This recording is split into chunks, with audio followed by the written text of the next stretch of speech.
আজ 9 আগস্ট শনিবার শ্রাবণী পূর্ণিমার শুভ দিনে আপনার জীবনে এমন এক অলৌকিক সুযোগ এসেছে যা হয়তো সারা বছরেও আর আসবে না। এই বিশেষ দিনে মাত্র 21 বার শুনুন লক্ষ্মী নারায়ণের এই অলৌকিক মন্ত্রটি, আর দেখুন কিভাবে আপনার জীবন ভরে উঠবে ধন, সম্পদ, সৌভাগ্য এবং অপূর্ণ ইচ্ছা পূরণে। এই মন্ত্রটি শুধু এই দিন নয় বন্ধুরা, এই প্রত্যেক দিনই কিন্তু এই লক্ষ্মীনারায়ণ মন্ত্রটি আপনি 21 বার শ্রবণ করতে পারেন। এর ফলে আপনার জীবনে অমূল পরিবর্তন ঘটবে, আসবে সৌভাগ্য, উন্নতির দরজা খুলে যাবে। এই মন্ত্র শুধু শব্দ নয়, এটি মহাশক্তির এক দরজা যা খুলে দেয় সমৃদ্ধি ও শান্তির পথ। আজকের দিনটি মিস করলে হয়তো আপনাকে আবার 1 বছর অপেক্ষা করতে হবে। আজ থেকেই শুরু করুন এই অলৌকিক মহামন্ত্র শ্রবণ। জয় শ্রীকৃষ্ণ, রাধে রাধে। ওম নমো ভগবতে বাসুদেবায়, নমো নমঃ। জয় লক্ষ্মী নারায়ণের জয়।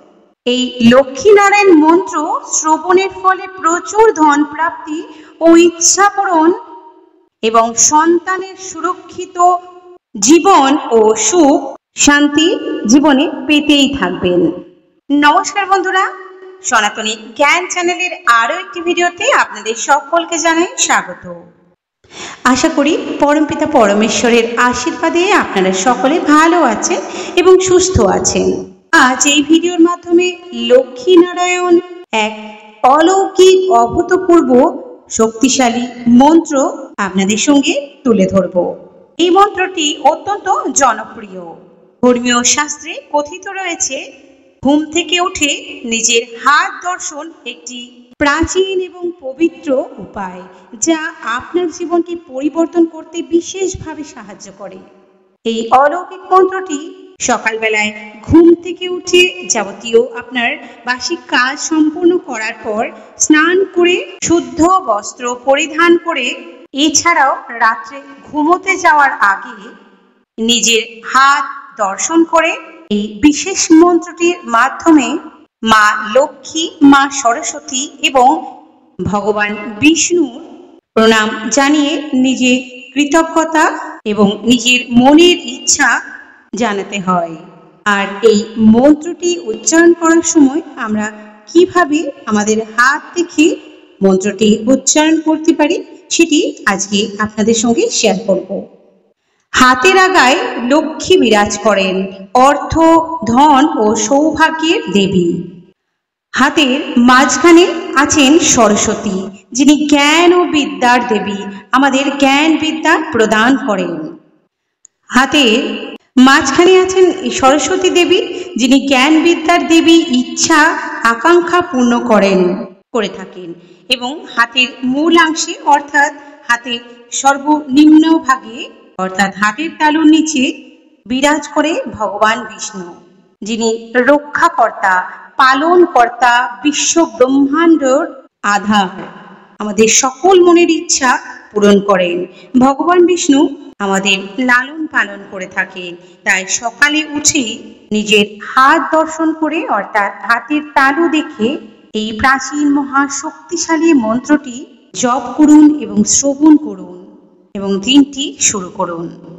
জীবনে বারবার চেষ্টা করেও যদি সাফল্য না আসে বা সফলতার মুখ না দেখতে পারেন বা কোনো কাজ দীর্ঘদিন ধরে পূর্ণ না হয়, তাহলে একবার এই লক্ষ্মী নারায়ণ মন্ত্রটি ভরসা রাখুন।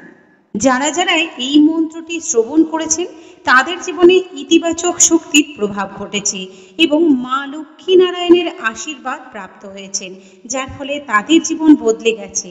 আপনিও একবার বিশ্বাস রেখে এই মন্ত্রটি শ্রবণ করুন ভক্তি ভরে। আজকের এই ভিডিওটি ভালো লাগলে অবশ্যই সনাতনী জ্ঞান চ্যানেলটিকে সাবস্ক্রাইব করে পাশে থাকা বেল বাটনটি ক্লিক করে অল নোটিফিকেশন অন করে রাখবেন।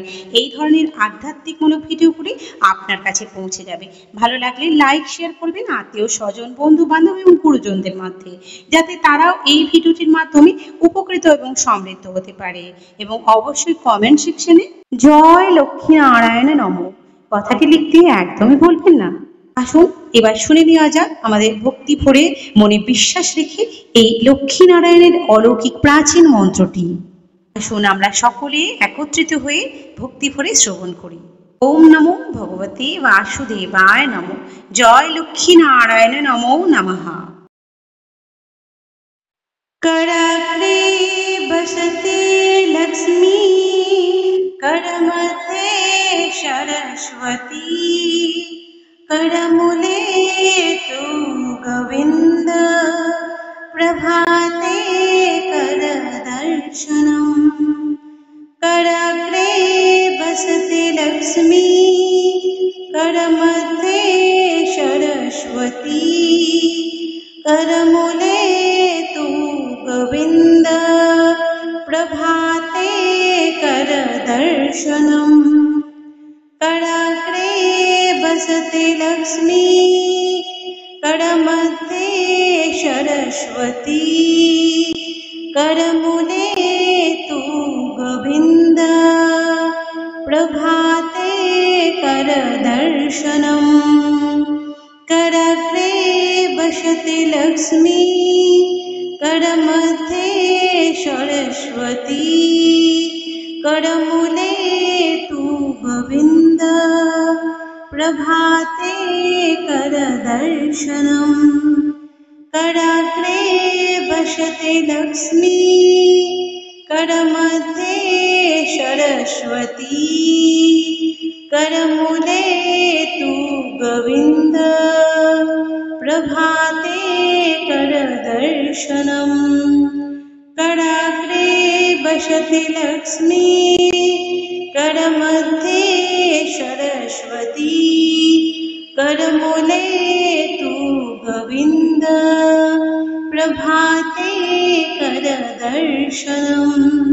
कराग्रे बसते लक्ष्मी, करमध्ये सरस्वती, करमूले तु गोविन्द, प्रभाते करदर्शनम्। कराग्रे बसते लक्ष्मी, करमध्ये सरस्वती, करमूले तु गोविन्द, प्रभाते करदर्शनम्। कराग्रे बसते लक्ष्मी, करमध्ये सरस्वती, करमूले तु गोविन्द, प्रभाते करदर्शनम्। कराग्रे बसते लक्ष्मी, करमध्ये सरस्वती, करमूले तु गोविन्द, प्रभाते करदर्शनम्। कराग्रे बसते लक्ष्मी, करमध्ये सरस्वती, करमूले तु गोविन्द, प्रभाते करदर्शनम्। कराग्रे बसते लक्ष्मी, करमध्ये सरस्वती, करमूले तु गोविन्द, प्रभाते करदर्शनम्। कराग्रे बसते लक्ष्मी, करमध्ये सरस्वती, करमूले तु गोविन्द, प्रभाते करदर्शनम्।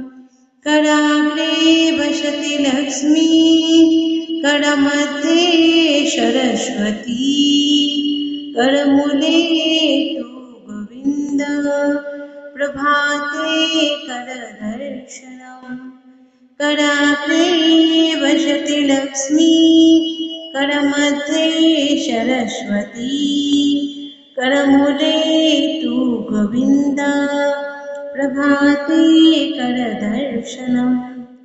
कराग्रे बसते लक्ष्मी, करमध्ये सरस्वती, करमूले तु गोविन्द, प्रभाते करदर्शनम्। कराग्रे बसते लक्ष्मी, करमध्ये सरस्वती, करमूले तु गोविन्द, प्रभाते करदर्शनम्। कराग्रे बसते लक्ष्मी करमध्ये सरस्वती करमूले तु गोविन्द प्रभाते करदर्शनम् कराग्रे बसते लक्ष्मी करमध्ये सरस्वती करमूले तु गोविन्द प्रभाते करदर्शनम् कराग्रे बसते लक्ष्मी करमध्ये सरस्वती करमूले तु गोविन्द प्रभाते करदर्शनम् कराग्रे बसते लक्ष्मी करमध्ये सरस्वती करमूले तु गोविन्द प्रभाते करदर्शनम् कराग्रे बसते लक्ष्मी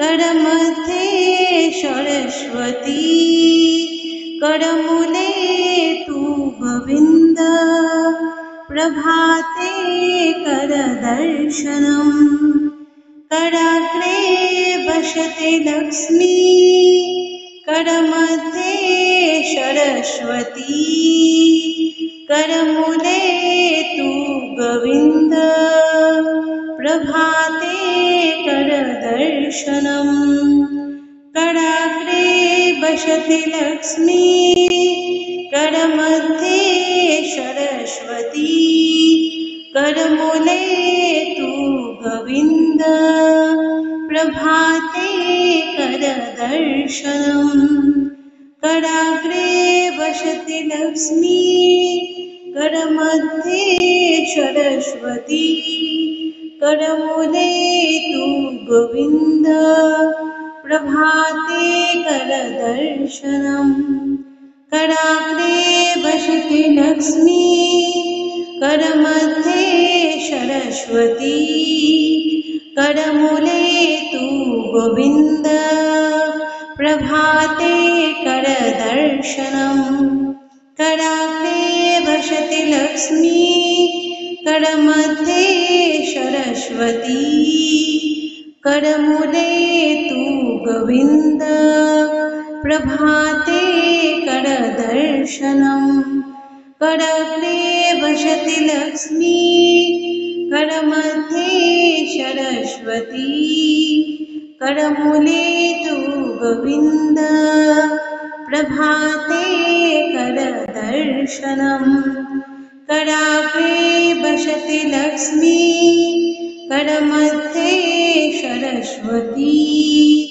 करमूले तु गोविन्द प्रभाते करदर्शनम् कराग्रे बसते लक्ष्मी करमध्ये सरस्वती करमूले तु गोविन्द प्रभाते करदर्शनम् कराग्रे बसते लक्ष्मी करमध्ये सरस्वती करमूले तु गोविन्द प्रभाते करदर्शनम् कराग्रे बसते लक्ष्मी करमध्ये सरस्वती करमूले तु गोविन्द प्रभाते करदर्शनम् कराग्रे बसते लक्ष्मी